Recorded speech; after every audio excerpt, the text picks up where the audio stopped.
皆さんこんにちは。突然ですが、雑誌のクロノス日本版読んでますか？これ今更になっちゃうんですけど、クロノス日本版の5月号、これの特集がめちゃくちゃ面白くて、正直最近の企画でも一番だったんじゃないかと思うくらい良くて、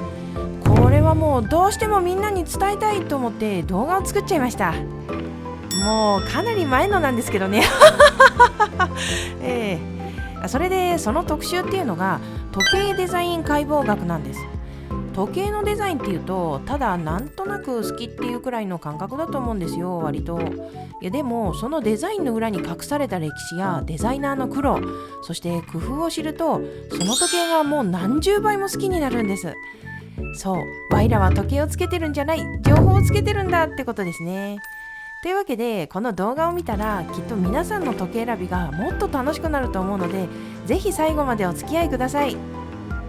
というか、まだクロノス読んでないよって方はぜひ読んでもらいたいです。はい。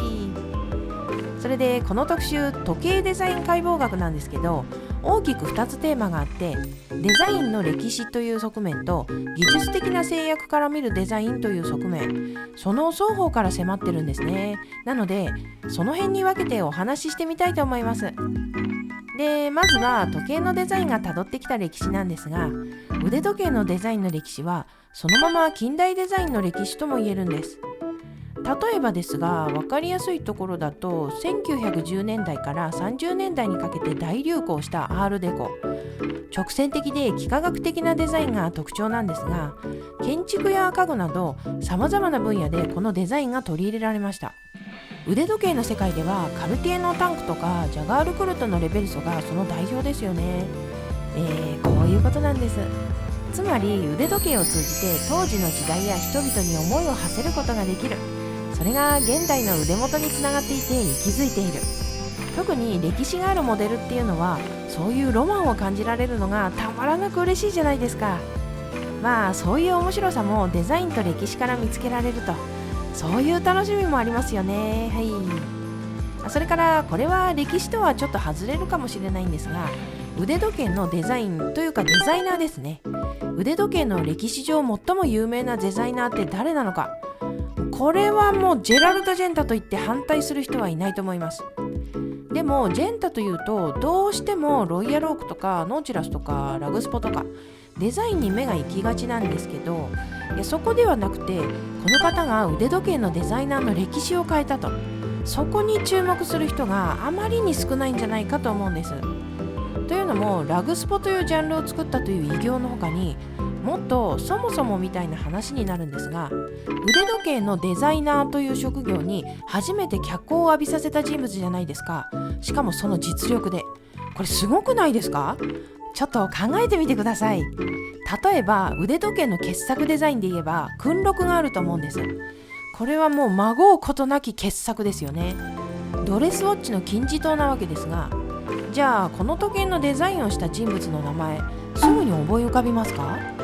おそらくほとんどの人がわからないと答えるはずです。一応イギリス人時計学者のデビッド・ペニー氏がデザインしたなんてことも言われているみたいですけど、ホディンキーによると眉唾物って言われてますね。そうなんです。こんなに有名なモデルであってもデザイナーはよくわからない。しかしですよ、ロイヤルオークやノーチラスをデザインした人は、そう、誰もがジェラルド・ジェンタだと知っています。これが彼の功績の大きさを物語ってるんです。それまで腕時計はブランドやムーブメントが注目されることが多く、デザイナーは裏方の存在でした。まあそもそも時計全部を一人でデザインするっていうことはあまりなかったみたいですけどね。しかしジェンタがその圧倒的な実力でデザイナーというポジションに光を当て、新しい歴史を作ったんです。これはジェンタの大きな功績と言えますよね。だからこそ時計好きならジェンタデザインの時計一つは持っておいた方がいいとガチで思っちゃいましたね。残念ながら欲しくても買えないモデルが多いんですが、それでもいろいろありますから何かしらは欲しいですよね。私としてはおすすめするとすれば IWC のインジュニアかクレドールのロコモティブですね。ぜひともこの辺のモデルはチェックしてもらえたらと思います。はい。それでここまでが時計の歴史の話になるんですが、ここからは技術的な制約がデザインにどう影響してきたかという話をしていきたいと思います。まず技術的な制約とは何かというところなんですが、実は2000年以前は加工技術の関係でデザインに大きな制約があったんですね。当時は主に鍛造によってケースが作られていたんですが、これは側面に立体感を出したり角を立てたりするのが難しいという弱点があったんですね。だからその制約の中でどうやって時計を立体的に見せるかがデザイナーの腕の見せ所だったんです。例えばケースの側面で言えばロレックスのサブマリーナ、この時計の側面ってフラットじゃないですか。スポーツモデルだからこれでいいと思うんですけど、一方でブレゲのマリーン、同じスポーツモデルですがブレゲでおなじみのコインエッジが入っているのでより立体的に見えますよね。こういうところなんです。こういうのを知ってると楽しいですよね。で、あくまでこれは過去の話。今どうなのかっていうと、切削という加工技術が広く使われるようになったんです。これまでは切削ってコストの問題で一部のメーカーしか採用できなかったらしいんですね。でもそれがいろんなメーカーで使われるようになったことで幅広い価格帯でクオリティが劇的に上がりました。これはですね、ユーザーにとってはすごくありがたいですよね。それでじゃあ切削によるメリットってどんなことがあるのかっていうことに触れていきたいと思いますが、このメリットというのが4つありまして、それが立体感が出せるようになった、複雑な形状にも加工できるようになった、加工精度が上がって高い防水性能を持つ時計が作りやすくなった、チタンやセラミックといった扱いの難しい素材も使えるようになったってことなんですね。その結果、低価格帯でも驚くほどクオリティの高い時計が生まれるようになったんです。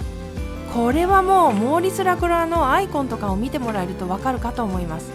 昨今のラグスポブームもこの技術進化が一因だと言えますね。はい。あとちなみになんですけど、切削の恩恵ってケースだけじゃなくて風防にもあってですね、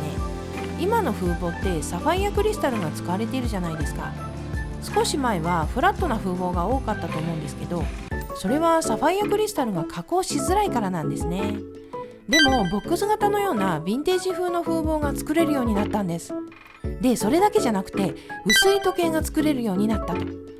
これはクロノスに詳しい理由が書いてあるので、ぜひそちらを読んでもらいたいんですが、とにかくそういう点でデザインの幅が広がっているんですよね。いや、すごいですよね、ほんまに。はい。それでさっきも言った通り、いろんな形に加工できるようになり、立体感が出せて、しかも防水性能が上がっていると。つまりですよ、切削によって腕時計のデザインに関して技術上の制約がかなりなくなっている、そういうことなんです。機能によってデザインの方向性が決まる部分が結構あって、ある意味機能に応じたデザインだったんですが、今やその制約もなくなりつつあるってことなんです。例えばですけど、薄くて小さいドレスウォッチなのに機能性が高いみたいなものが作れるようになってるんです。最近の進化系ともいえるドレスウォッチが出てくるのは、素材が進化したとかいろいろな要因があると思いますが、加工精度が上がったっていうのも一つありますよね。まさにこれは技術進化の賜物ですが、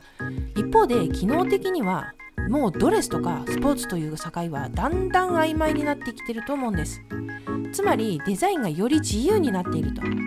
自由度が高いっていうのも逆にデザイナーの力量が試される難しい時代かもしれませんね。はい。で、私は思うわけです。腕時計って時代時代にその時を代表するモデルが登場するじゃないですか。1910年から30年頃だったらアールデコの影響を受けたモデルカルティエのタンクとか、ジャガールクルトのレベルソとか、